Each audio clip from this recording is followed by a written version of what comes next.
So far this year, 36,525 people have crossed the Channel. It's out of control. Labour says it will smash the gangs. The Conservative government had a plan, the Rwanda plan. It was just coming into force. We were waiting to see the planes take off, and Labour then scrapped the policy. Well, joining me now is Robert Bates, Research Director at the Centre for Migration Control. Good afternoon, Rob. Afternoon, David. Thanks for having me. No, always pleasure to talk to you. Just in terms of this, I mean, where do we go from here? All I hear is rhetoric from the government, and yet what people at home are angry about is they see unfettered access to this country. The weather is pretty terrible, and yet you're seeing these vast numbers of people coming across. There is no disincentive. There is nothing saying you are not welcome in this country.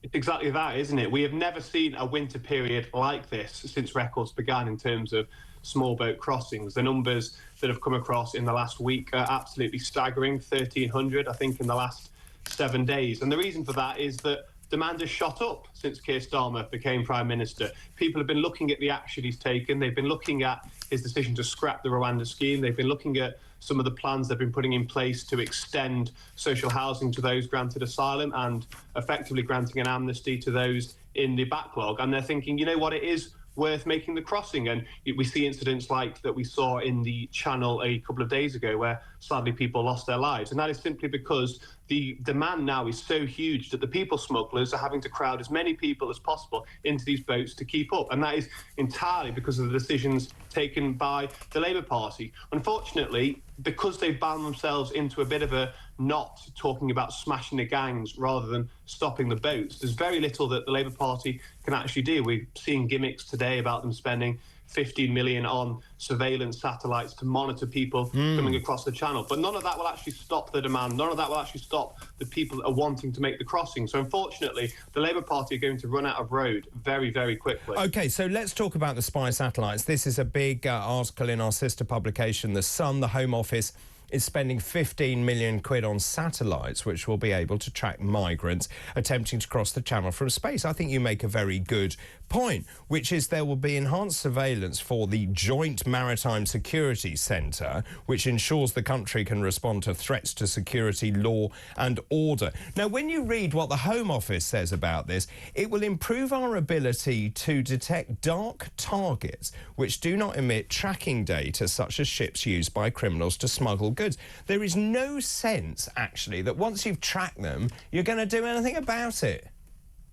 I can't get my head around what the point of this is. It does seem that effectively the Home Office is putting together for itself a live stream watching those people come across from France to England. We know where they're coming from. We know where they're going to. What does this actually accomplish? And it's doubling down on something that we already have in place. The Channel is already littered with drones monitoring these people coming across. So there is absolutely no need for this. I think it really does show at the heart of the Home Office a lack of policy nous and a lack of understanding about this problem. And people have just leapt on some gimmick, some funky new gadget that they found, and they've decided to throw 15 million taxpayers' money behind it with no end goal. What is the metric by which we judge that this has been a success? It is simply there to act like they're doing something, to show that they're taking measures, but it's a measure that will garner no result and will do absolutely nothing to stop people landing on our shores. There are two simple measures that we can take to stop the boats coming, and that is to turn them back to France once they embark on the Channel, and then if those people do make it to the shore, to make sure that they are very swiftly deported and that any claim they make for asylum is not accepted because they have entered the country illegally. Those are two very clear things that can be done, but the Labour Party is nowhere near talking about them. But the Labour Party, and we were talking about this earlier, is mooting that they like what Giorgia Meloni is doing. Now, my understanding of that is it's offshore processing, something the previous administration said they would welcome. Also, other parties like Reform UK say the boats need to be turned back. There has to be offshore processing, and only those who are viable and able, who are deemed acceptable to the country, will be let in. It's fairly straightforward. Well, exactly. The processing thing is a bit of a worry. At the moment, the Home Office is far too ready to rubber stamp asylum applications, many of whom are illegitimate asylum claims. But because they have made such a deal about there being such a huge backlog, they are effectively expediting a lot of those applications that, if we had more scrupulous processes in place, would have found them out and realised that they were bogus asylum claims. So offshoring would be a start. It doesn't seem like any progress has been made on that front yet, but it is a long way short of what the Rwanda scheme was, which if someone was to enter the country illegally, they would have been processed in Rwanda, and if it had been found that they had been a legitimate asylum seeker, they would have stayed in Rwanda themselves rather than coming over to the UK, putting the pressure on the welfare system, taking up social housing and all the rest of it. So we are so far behind where we were even a year ago. And let's face it, we both have discussed before previously the problems with the Rwanda scheme, and they didn't go far enough, but we are nowhere near even that level at this point. I would agree. We have spoken about it on multiple occasions. What do you make of this, though? This is in many of the papers today. People smugglers caught preparing to transport migrants across the Channel will face jail under terror-style offences being drawn up by the Home Office and NCA. This is Yvette Cooper, the Home Secretary. She is essentially saying, I'm going to replicate the Terrorism Act. So if you have possession of boats, equipment, dinghies with the intent, I suppose it's like the intent to supply drugs, if you've got the intent to move people across the Channel illegally, we will come down on you and you will go to prison. Yeah, so there's a gaping loophole in this plan in that it doesn't have extraterritorial jurisdiction. It is effectively just for those in the UK that are found to be harbouring dinghies and life jackets, which clearly isn't the problem. The problem is those on the other side of the Channel that are storing the dinghies and supplying the life jackets to those making the crossing. So the remit of this will be incredibly limited. We are already hearing a lot about Yvette Cooper talking with European partners on doing this on the continent, and so far that's been incredibly futile as well. I think we've had one raid on a warehouse in Germany and a couple of dinghies confiscated in Bulgaria, and that's the total outcome that they've been able to achieve down that route. So it sounds good again, but we have to actually look at how this would be implemented. And the fact of the matter is that it's very limited remit, and it would actually do nothing again to stop the demand. And as we know with the gangs, it's a simple case of you crack one gang, you break one network, another one simply jumps up in its place. So we're playing whack-a-mole here without actually having an idea of how we solve the underlying problem, which is the hundreds of thousands of people, the millions of people around the world that would love to make it to Britain.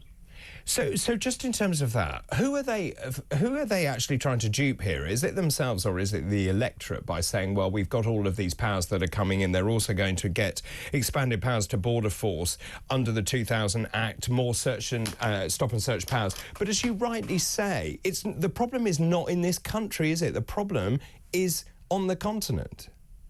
Well, it sounds great though, doesn't it? So they're definitely trying to pull the wool over the eyes of the British public. It makes it seem like they've got so many plans, so many irons in the fire that it's only a matter of time before they all come to fruition. Unfortunately, the very simple fact of the matter is that they have gutted any plan to stop those wanting to come to the country. They've removed any semblance of a deterrent, which even their own border star, Martin Hewitt, now says that you really do need to have a deterrent to stop the flows and to reduce them in any shape or form. So, unfortunately, the Labour Party have stuck themselves into such a bind with smashing the gangs that all they really can do is roll out one after another these small fry gimmicks that might make a difference around the edges, although I'm even doubtful that they would do that, but would do absolutely nothing to stop the huge numbers that we are seeing. Numbers have picked up 25% under the Labour government compared to this time last year. We've never seen a winter like this with small boats crossings. So unfortunately, 2025 is probably going to be a record year, and I could well imagine that we would hit 50,000 small boat crossings next year. Do you think this is a big electoral liability for Labour?